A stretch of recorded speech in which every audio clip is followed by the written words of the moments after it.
បន្ទាប់ពីមានចំណេះដឹងហើយតើគ្រូបង្រៀនត្រូវធ្វើអ្វីខ្លះនៅក្នុងថ្នាក់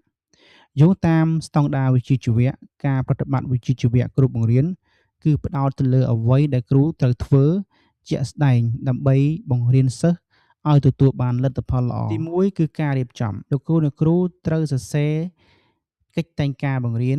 និងត្រៀមសម្ភារៈឧបទេសឲ្យសមស្របតាមកម្មវិធីសិក្សានិងកម្រិតយល់ដឹងរបស់សិស្សទីពីរការបង្កើតបរិយាកាសគ្រូត្រូវផ្ដល់បរិយាកាសសិក្សាដែលប្រកបដោយសុវត្ថិភាពលើកទឹកចិត្តសិស្សឲ្យចូលរួមយ៉ាងសកម្មនិងជួយឲ្យពួកគេចេះទទួលខុសត្រូវលើការសិក្សារបស់ខ្លួនទី3ការបង្រៀនជាក់ស្ដែងគ្រូត្រូវចេះប្រើប្រាស់វិធីសាស្ត្របង្រៀនផ្សេងៗគ្នានិងមានភាពបត់បែនដើម្បីជួយសម្រួលការសិក្សារបស់សិស្ស